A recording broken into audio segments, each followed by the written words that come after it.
Nobody looking at Wallis in 1942 would have guessed he was about to change the shape of a war. He was 55, soft-spoken, balding, the sort of engineer people walked past without noticing. But inside his mind, something was burning, a conviction that everyone else had overlooked the one weak point in Germany's war machine. Wallis worked at Vickers Armstrong in Weybridge, designing bombers that kept the RAF airborne. But his imagination had drifted far from blueprints and rivet diagrams. He'd become obsessed with an idea that sounded more like science fiction than military strategy. A bomb that could skip across water like a stone a kid tosses across a lake. The inspiration came from intelligence briefings that kept repeating one word: dams. Massive, concrete giants across the Ruhr Valley, feeding factories with water, powering steel mills, sustaining the entire Nazi industrial engine. Destroy one, analysts said, and German production wouldn't just slow, it could collapse. But the dams were monsters. The Möhne Dam alone stretched nearly 2,000 feet, its base thicker than a city street. Bombers couldn't dive toward it without smashing into valley walls. Heavy explosives just bounced off. And underwater torpedoes? The Germans had lined the reservoirs with steel nets, turning the lakes into underwater minefields. Everyone saw a fortress. Wallis saw physics. To him, the question wasn't how to hit a dam from above. It was how to get a bomb to the dam's submerged wall, the place where millions of tons of water pushed hardest against the concrete. That's when he remembered skipping stones. What if a bomb, dropped low and fast, could skim across the reservoir, strike the dam, cling to the wall as it sank, and then detonate at depth? No guesswork. Just pure, predictable mechanics. His colleagues thought he'd snapped. The Air Ministry politely rejected his proposal, saying Britain didn't have the time, or the planes, for wild experiments. The RAF was losing crews nightly. They needed results, not theories scribbled in notebooks. But Wallis wasn't built to surrender. After hours, he worked alone, borrowing equipment, building models, running tests in borrowed water tanks. He spun tiny wooden cylinders through his daughter's bathtub. He filmed miniature splashes with a camera loaned by a friend. The results stunned even him. With the right backspin, height, and speed, the model bombs skipped with mathematical precision. They hit targets straight on. And once they struck a wall, the spin made them cling as they sank. Exactly what was needed for a deep, focused underwater blast. Still, no one wanted to listen. The dams were guarded by flak guns, torpedo nets, and valleys too tight for normal bombing runs. RAF attempts in 1940-41 had humiliated Bomber Command. Bombs missing by miles or exploding harmlessly in the lake. The physics was clear. Exploding in air did nothing. Exploding underwater, directly against the dam, could be catastrophic. But only if someone could get a bomb there without flying straight into certain death. That was the problem Wallis was trying to solve. And it wasn't just engineering anymore, it was desperation. By mid-1942, Britain needed a victory that would hurt Germany where it lived. The Blitz had shattered British cities. U-boats were choking the Atlantic. And somewhere in all that chaos, Wallis believed he'd found the one idea bold enough to change everything.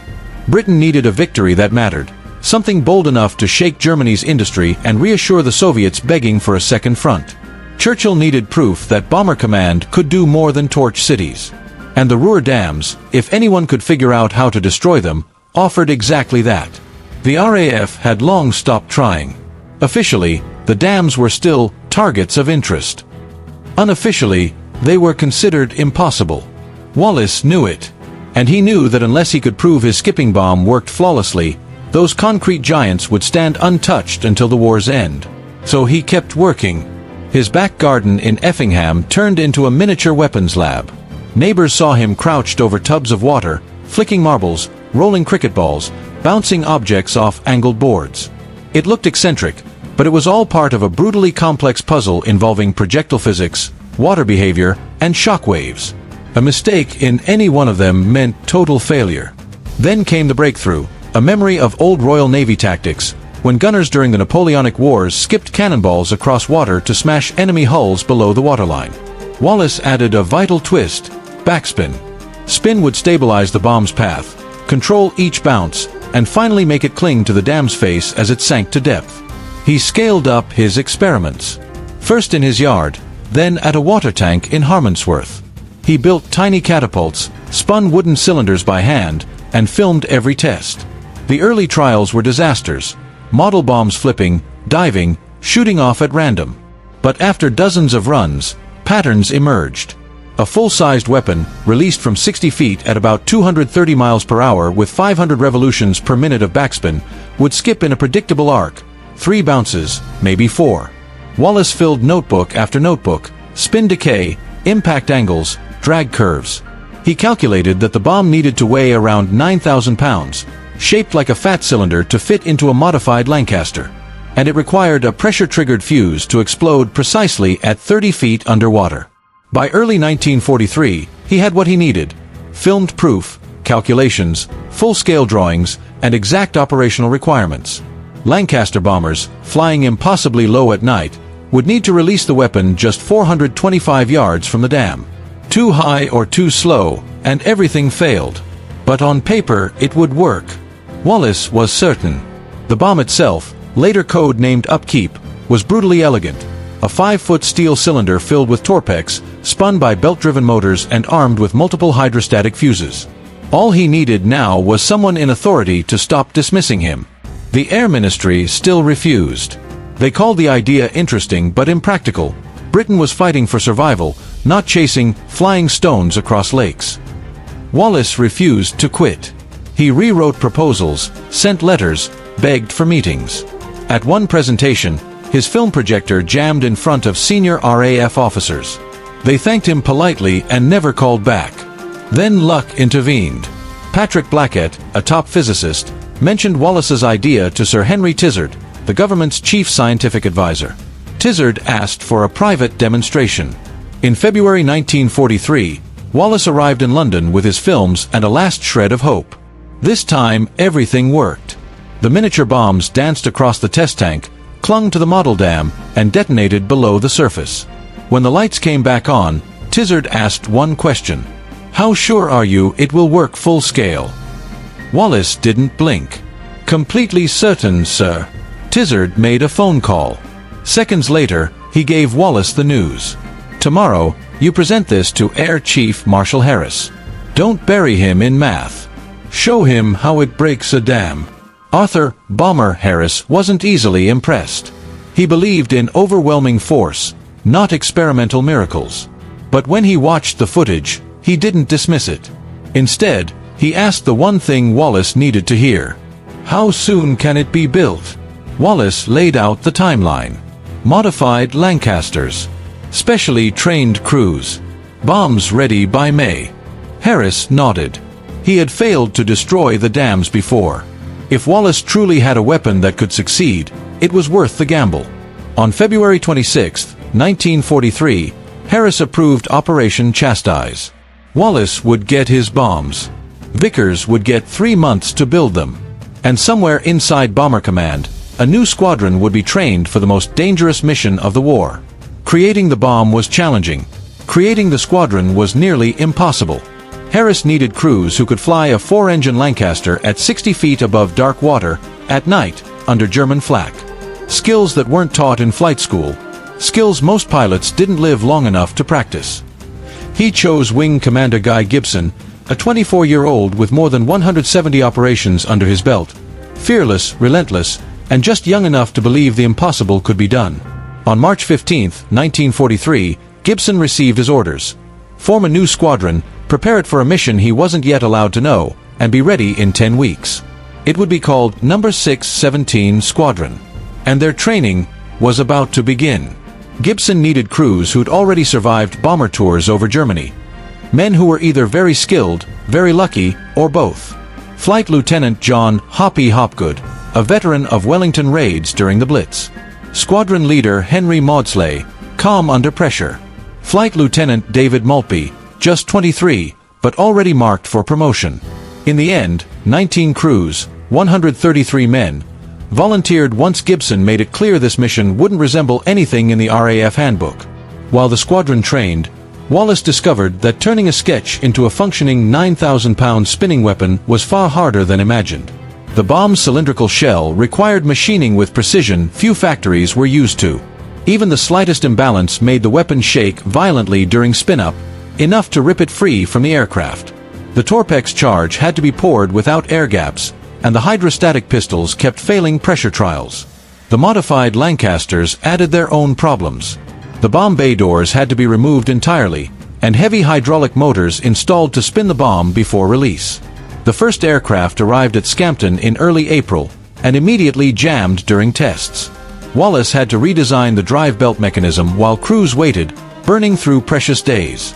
By mid-April, deadlines were looming. The attack had to occur in May during a full moon, when water levels were highest and navigation possible at low altitude. That left only a handful of nights. And Wallis still hadn't fixed the fuse issue. 2 test bombs had failed to detonate correctly. Meanwhile, Gibson's men hammered through training sorties over the Derwent Reservoir, flying low-level runs again and again. They learned to judge 60 feet using 2 angled spotlights that created a single merged circle when the aircraft was at the correct height. They measured release distance using a simple wooden triangle with 2 nails, a crude but reliable homemade sight. By May 1st, Wallis had 19 upkeep bombs assembled. By the 10th, Gibson had 19 trained crews.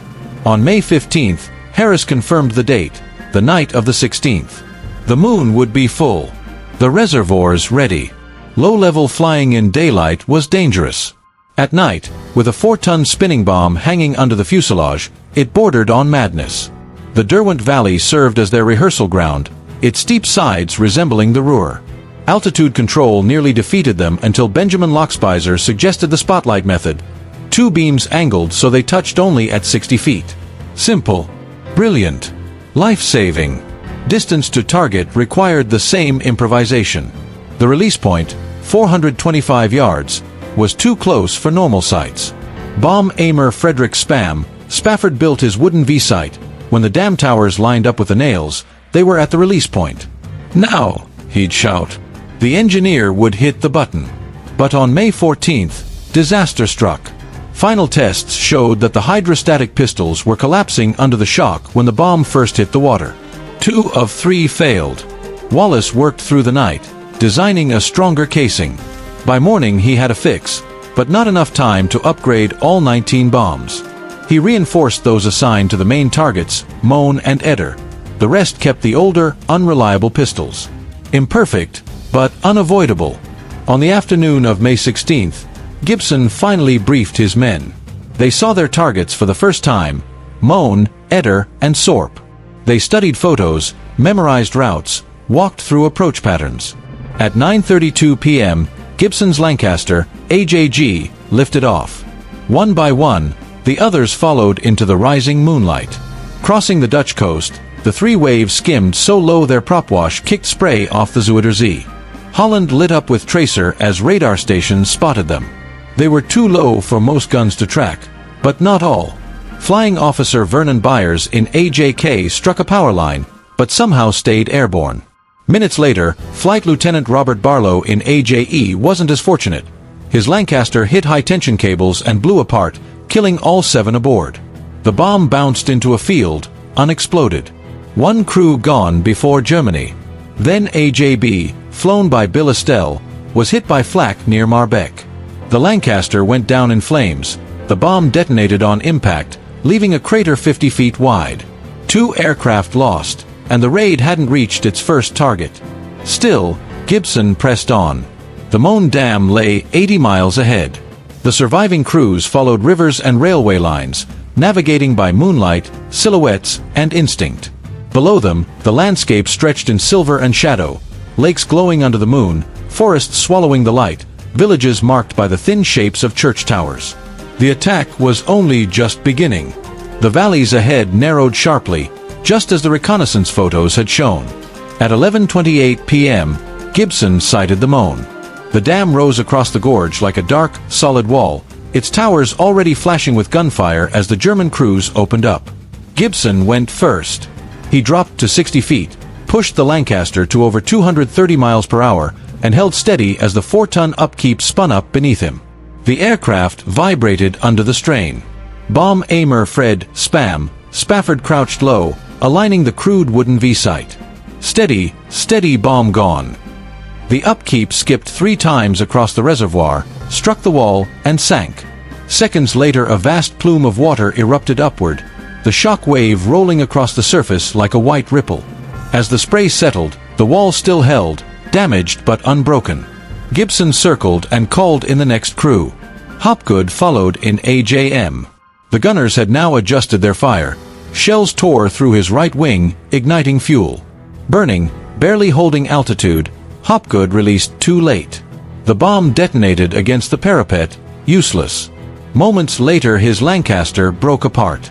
Only 2 men escaped by parachute. 3 attacks attempted. 1 proper hit. 2 aircraft lost. And the Moan still held back its vast reservoir. Next came Flight Lieutenant Mickey Martin in AJP, roaring down the lake amid heavy tracer. His aimer released at the perfect moment. Another shock wave hammered the dam, damage clearly growing, but the structure remained intact. Squadron leader Henry Young delivered the 4th strike, hitting the same weakened section. Cracks spread, water pressure forcing them wider. Still the dam stood. Then Maltby lined up in AJJ. Gibson could see German defenders still firing from the towers, silhouetted against the moon. Maltby dropped low, released, and pulled up. This time the explosion didn't just erupt upward. Water began pouring through a sudden rupture, forcing a small gap into a widening wound. Within minutes the breach tore open to over 100 feet. The Moan was gone. At 12:28 a.m., Gibson transmitted the success code, "Goner." He turned southeast toward the Eder with 3 crews following, Shannon in AJL, Maudslay in AJZ, and Les Munro's damaged aircraft, which had returned home earlier. The Eder had no flak, but the approach was vicious. Steep hills forced pilots into a twisting dive, leveling at 60 feet while still turning. Shannon made multiple approaches but waved off each time. Too steep, too dangerous. Maudslay tried next, but his bomb struck the parapet and detonated early. The blast hit his Lancaster from below. The damaged aircraft later crashed with no survivors. Shannon made a 4th attempt. This time every variable aligned. Height, speed, angle. The upkeep bounced cleanly, hit the wall, and sank. The explosion shattered the dam at once. The Eder had no downstream water to cushion the blast. A massive central section collapsed, releasing a torrent even more violent than the Moan's. 2 primary targets destroyed. Only the Sorp remained. Joe McCarthy reached it earlier. Discovering its earthen construction made the standard attack impossible. He had to fly along the crest, not toward the wall. Multiple runs later, his bomb detonated correctly, but the Sorp held. Its structure simply absorbed the blast. Below the breached dams, chaos swept the valleys. The Moan's flood wave, at points over 30 feet high, tore through villages, factories, and farms. Entire streets vanished in minutes. In Neum, only a few minutes' warning reached residents. Hundreds failed to escape. Debris, machinery, livestock, and entire buildings were carried miles downstream before the waters finally spread out and slowed at dawn. The Eder's flood was even more violent. In the narrow gorge its speed increased, wiping out the town of Afoldern almost instantly. Kassel, over 20 miles downstream, found its power stations, bridges, and rail yards underwater by morning. Early German reports blamed explosions, earthquakes, sabotage, anything other than an air attack. But reconnaissance aircraft at first light showed the truth. The Moan's breach was roughly 250 feet wide, the Eder's gap even larger. Millions of gallons continued to surge through the remains. Albert Speer reached the Moan on the 17th and was stunned. Hydropower crippled, transport lines cut, mines flooded. He immediately diverted thousands of workers, many taken from Atlantic Wall projects, to begin repairs. Even so, the Moan wouldn't return to full service until September. The Eder took longer. Bomber Command's cost, however, was terrible. 8 of 19 Lancasters failed to return. 53 aircrew were killed, 3 captured. Among the dead were Maudslay, Estelle, and Hopgood, 3 of Gibson's most experienced men. The loss rate exceeded 40%. Gibson survived and received the Victoria Cross. Dozens of others were honored with DSOs, DFCS, and gallantry medals. For Britain, the raid became an instant symbol of ingenuity and daring. Newspapers ran dramatic headlines, and Churchill praised the crews publicly. The Ministry of Information emphasized the victories and downplayed the casualties and limited industrial impact. In reality, the strategic effect was mixed. Steel and coal production dipped, transport slowed, and repairs consumed vast labor, but German industry recovered faster than hoped. Forced laborers repaired the dams under harsh conditions, and by autumn most facilities were functioning again. Around 1,600 people, many of them foreign workers, died in the floods. Yet the raid proved one essential truth: precision engineering could defeat fortifications that conventional bombing could not. Wallis's theory had worked. Innovation, physics, and skill had cracked two of Germany's most heavily protected structures. Operation Chastise had not delivered the knockout blow planners imagined, but it reshaped what air power could accomplish.